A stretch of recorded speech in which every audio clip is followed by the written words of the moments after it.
नमस्कार। आज हम एक बहुत ही दिलचस्प सवाल पर बात करने वाले हैं। सिस्टमैटिक तरीके से अपना पहला 1 करोड़ कैसे बनाया जाए। हमारे पास पहला करोड़ धन निर्माण की सिस्टमैटिक योजना से जुड़े कुछ अहम पॉइंट्स हैं। मकसद सीधा है, इन स्रोतों को समझना और ये देखना कि 1 करोड़ तक पहुंचने का एक असल एक यथार्थवादी रास्ता क्या हो सकता है। तो चलें शुरू करते हैं। हाँ बिल्कुल। और ये समझना बहुत जरूरी है, देखिए, कि ये सिर्फ कोई सपना नहीं है। अगर सही सोच हो, एक अच्छी रणनीति हो और सबसे जरूरी अनुशासन हो, तो इसे हासिल किया जा सकता है। हाँ, तो पहली बात जो मैंने देखी वो ये है कि भाई शुरुआत करनी होगी और जल्दी करनी होगी। मतलब चाहे 1,000 रुपए से क्यों ना हो, लगातार करते रहना वो जरूरी है। कंसिस्टेंसी। और देखिए, शुरुआत करने से भी पहले एक मजबूत एक बुनियाद डालनी होगी। इसमें आता है कम से कम 6 महीने के खर्च के लिए एक इमरजेंसी फंड और साथ में सही हेल्थ और लाइफ इंश्योरेंस। अच्छा। ये इसलिए ताकि मान लीजिए कोई ऊंच नीच हो जाए तो आपका जो निवेश का प्लान है वो बिगड़े नहीं। सही बात है, पहले सुरक्षा। ठीक है, तो नींव मजबूत हो गई। अब आते हैं रणनीति पर। SIP मतलब सिस्टमैटिक इन्वेस्टमेंट प्लान। इसका जिक्र तो बार बार है, हर महीने थोड़ा थोड़ा निवेश। पर यहाँ एक आंकड़ा है जो थोड़ा चौंकाता है। अगर 5 साल में 1 करोड़ चाहिए और हम 12% रिटर्न मान लें, तो हर महीने करीब 1.5 लाख रुपए डालने होंगे। ये तो बहुत ज्यादा है।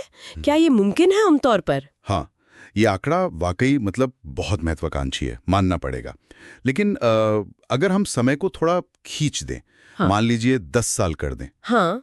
तो तस्वीर थोड़ी बदल जाती है। हाँ। तब करीब समझ लीजिए 47,500 रुपए के आसपास की मासिक SIP, वही 11-12% रिटर्न पर, ये ज्यादा यथार्थवादी लगता है। अच्छा, 47,000। हाँ। हाँ, ये थोड़ा मैनेजेबल लगता है। हाँ, और यहाँ जरूरी चीज है कि आप छोटी शुरुआत करें, जैसे 10-20 हजार रुपए महीने से। और जैसे जैसे कमाई बढ़े, SIP की रकम भी बढ़ाते जाएं। वो स्टेप अप SIP जिसे कहते हैं। स्टेप अप SIP, ठीक है। तो SIP तो हो गया, पर क्या बस पैसे डालते रहना काफी है, या फिर जैसे कहते हैं सारे अंडे एक टोकरी में नहीं रखने चाहिए, मतलब एसेट एलोकेशन? बिल्कुल सही सवाल। सिर्फ SIP ही नहीं, एसेट एलोकेशन यानी अपनी पूंजी को अलग अलग जगह लगाना बहुत जरूरी है। जैसे इक्विटी म्यूचुअल फंड, इसमें भी अलग अलग साइज की कंपनियां वाले फंड। फिर ETFs हैं, सीधे स्टॉक्स भी ले सकते हैं, या रियल एस्टेट। सही तरीके से फैलाने से, मतलब डाइवर्सिफाई करने से, रिस्क कम होता है और रिटर्न बेहतर होने की संभावना बढ़ती है। और हाँ, टैक्स बचाने वाले निवेश जैसे ELSS, PPF, NPS, इनका भी फायदा उठाने की सलाह दी जाती है। हाँ, टैक्स बचाना भी जरूरी है। अच्छा, ये तो हुई निवेश की बात, लेकिन एक और चीज पर जोर दिख रहा है कि सिर्फ बचत और निवेश ही नहीं, कमाई बढ़ाना भी उतना ही जरूरी है ना?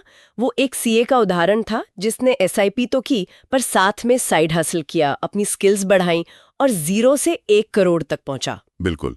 और इसी तरह कुछ इंजीनियरिंग वालों के भी उदाहरण हैं, जिन्होंने रेगुलर प्रमोशन लिए, नौकरी बदली, अच्छी मल्टीनेशनल कंपनियों में गए और साल का 1 करोड़ तक का सैलरी पैकेज पाया। और ये वो लोग थे जिनका कोई IIT IIM वाला वैसा बैकग्राउंड नहीं था। तो ये दिखाता है कि अपने करियर ग्रोथ पर ध्यान देना कितना फायदेमंद है। पैसा आएगा तभी तो निवेश होगा। हाँ, ये बात तो सही है। अच्छा, एक बात जो बार बार सुनने में आ रही है वो ये कि पहला करोड़ कमाना सबसे मुश्किल होता है। ऐसा क्यों है? इसके पीछे कोई गणित है क्या? हाँ, इसके पीछे कंपाउंडिंग का जादू, या कह लीजिए गणित, चक्रवृद्धि ब्याज। सोचिए, अगर 10% रिटर्न है तो आपने पहले 10 लाख को 20 लाख बनने में करीब 7 साल लगेंगे। लेकिन जब आपके पास 1 करोड़ हो जाता है तो उसे 2 करोड़ बनने में भी लगभग उतना ही समय लगता है। मतलब पैसा पैसे को ज्यादा तेजी से खींचता है बाद में। अच्छा। तो वो जो पहला माइलस्टोन है वो पार करना सबसे ज्यादा वक्त लेता है और सबसे मुश्किल होता है। लिंक्डइन और एक्सेल के विश्लेषण भी यही दिखाते हैं। और वो रेडिट वाली बात? हाँ, रेडिट जैसे ऑनलाइन फोरम पर भी लोगों ने अपने अनुभव शेयर किए हैं कि कैसे अनुशासन से, थोड़ा सोच समझकर खर्च करके वो 7 से 10 साल में 1 करोड़ की नेटवर्थ तक पहुंचे हैं। ये थोड़ा जिम जाने जैसा है। शुरू में बहुत जोर आता है, पर एक बार आदत पड़ जाए तो फिर सफर आसान लगने लगता है। सही कहा। तो अगर पूरी योजना को समेटें तो क्या स्टेप्स होंगे? पहले वो नींव पक्की करना, इमरजेंसी फंड, बीमा, फिर एसआईपी शुरू करना और आय के साथ उसे बढ़ाना, अपने निवेश को फैलाना मतलब डाइवर्सिफाई करना, कमाई बढ़ाने के तरीके ढूंढना और सबसे जरूरी लंबे समय तक टिके रहना, अनुशासन। हाँ, अनुशासन और धैर्य। और समय सीमा की बात करें तो जैसा हमने देखा 5 साल मतलब बहुत तेज रफ्तार, करीब 1 लाख या 2 लाख रुपए हर महीने की एसआईपी। 10 साल ज्यादा प्रैक्टिकल है, जिसमें लगभग 47-50 हजार महीने की एसआईपी लगेगी।